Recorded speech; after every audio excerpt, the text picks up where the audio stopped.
ఓం అస్మద్గురుభ్యో నమః. కావ్యం రామాయణం కృష్ణం సీతాయ చరితం మహత్ పౌలస్య వదం నిత్యేవ చకార చరిత్రవ్రత. బాలకాండ వాల్మీకి రామాయణం. గర్భవతిగా ఉన్న సీతాదేవి వాల్మీకి మహర్షి ఆశ్రమం ఉన్నప్పుడే వాల్మీకి మహర్షి ఆమెకు సంభవించిన లోకాపవాదం తొలగించి ఆమె ప్రాతివత్యమును సమస్త లోకములకు వెల్లడించటకు రామాయణం రచించింది. ఆ కారణం వల్లనే దాన్ని సీతాయ చరితం అని పేర్కొంది. తను రాసిన కావ్యం ఆమె కుమారులకు నేర్పి వారిచే శ్రీరాముని సభలో వివిధ రాజులు, సామంతులు, ప్రజలు, మునులు, ఋత్వికులు, ఋషులు అందరూ వినుచుండగా గానము చేయించి దాని లోక ప్రసిద్ధి గావించను. విశిష్టమైన సీతాదేవి చరిత్ర రాయవల్ల సత్య సంకల్పంతో వాల్మీకి రామాయణం వాల్మీకి మహర్షి సంకల్పం.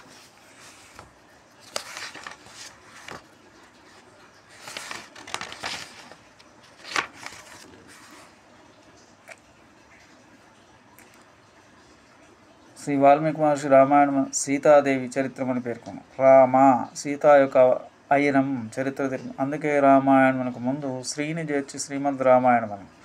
మనం ఎక్కువగా శ్రీరామ అనే పదాన్ని రామకోటి లేఖంలో కానీ ఏ శుభకరమైన కార్యంలో కానీ రాస్తుంటాం. శ్రీరామ అనగా శ్రీతో కూడిన రాముడు అనగా సీతాదేవితో కూడిన రాముడు. సీతాదేవితో కూడిన రాముడే మోక్షప్రదుడు, శుభకరుడు. సీతాదేవి లేని రాముడు కోరుకుని శూర్పణగా ముక్కు చెవులు కోల్పోయాడు. ఒక సీతాదేవిని రావణాసుడు అసూలు కోల్పోయాడు. సీతాదేవికి అనుగ్రహం లభించిన రామానుగ్రహం తప్పక త్వరగాలమైంది. ఎందరో మహనీయుల చరిత్రలతో ఇది మనకు కనబడుతుంది.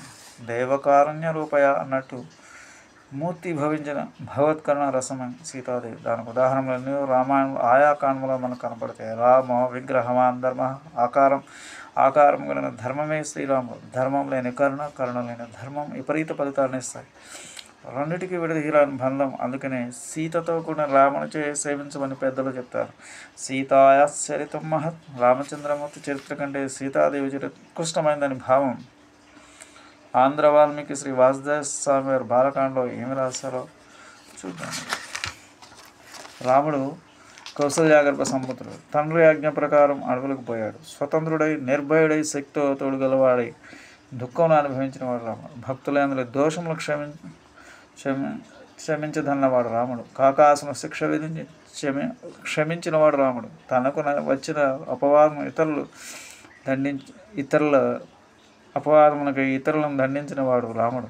లోకపిత రాముడు. మైత్రి భావించి తాను సంప్రాప్తులైన వారిని రక్షించినవాడు రాముడు. సీత ఒకటి అయోనిజ. ఎవరి బలవంతము లేకనే కేవలం 10 భక్తుచే అడవులకు పోయిన సీత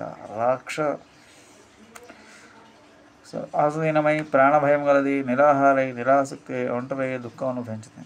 భక్తులను దోషమే లేవనది సీత. 10 మాసములు రేయింబౌళ్ళు తను బాధించిన రాక్షస స్త్రీలను ఊరిక క్షమించిన సీత. మగని అపవాదం పోవుటకే వాల్మీకి ఆశ్రమం నివసించింది. లోకమాత సీత తండ్రి కంటే తల్లి శతగుణమధికురాలని శాస్త్రం చెప్పింది. నమస్కార మాత్రమే రక్షించిన సీత. హనుమంతుడు చెప్పినట్టు సీతాదేవి తేజస్సు తెచ్చిన రాముడు కదా. రాముడు నిమిత్త మాత్రుడు ఆవులు చంపాడు. కావున భక్త రక్షణ మందు రామచంద్రమూర్తి కంటే సీతాదేవి త్వరగలది. వాల్మీకి రామాయణంలో సీత తన కంటే మహాన్ భావానికి తన చరిత్ర కంటే సీతా చరిత్ర శ్రేష్టమైంది రామచంద్రమూర్తి చెప్పిన కదా. బాలకాండ 234. కుశలవుల రామాయణం రాముల వారి సభలో గానం చేయనప్పుడు రాముడు సభకలు ఉద్దేశించి మాటలు.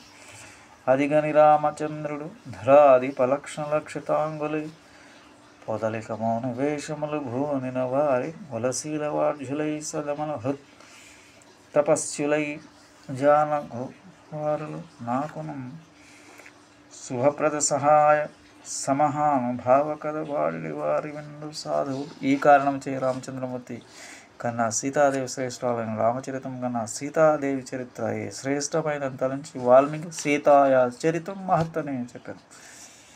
శ్రీమద్ రామాయణంలో సీతాదేవి యొక్క చరిత్ర చాలా విశిష్టమైనది. జననం మొదలు వివాహం, అరణ్యవాసం, లంకలో సంఘటనలు, అగ్నిప్రవేశం, పట్టాభిషేకం, సీతాపరిత్యాగం, కుశలవ జననం, చివరగా సీతాదేవి భూదేవి గర్భంలో జనుట మొదలగు సంఘటనలు సీతాదేవి యొక్క ఔన్నత్యాన్ని, సుగుణశీలతను, ప్రాతిపత్యాన్ని మనకు తెలియజేస్తాయి. ఆయా సంఘటనలను ఒక్కొక్కదాన్ని పరిశీలిద్దాం.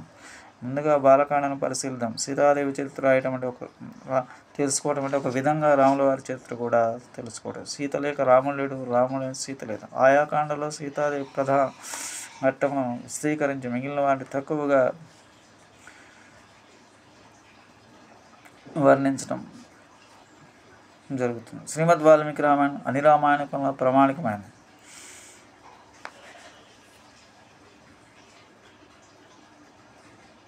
శ్రీమద్ వాల్మీకి రామాయణం అక్కడక్కడ మిగతా రామాయణంలో కొన్ని మధుర ఘట్టాలను ఉదాహరించడం చూసుకుందాం. సీతాజలం. శ్రీమద్ వాల్మీకి రామాయణం నందు సాక్షాత్ లక్ష్మీదేవి జనక మహారాజును నాగటి చాలులను సీతగా లభించినట్టు జనకుడు ఆ పెంటుక సీతను నామకరణం చేసి పుత్రికగా పెంచుకున్నట్టు మనకు తెలుస్తుంది. ఇంతవరకు అన్ని రామాయణం నందు ఒకటిగానే ఉన్నది.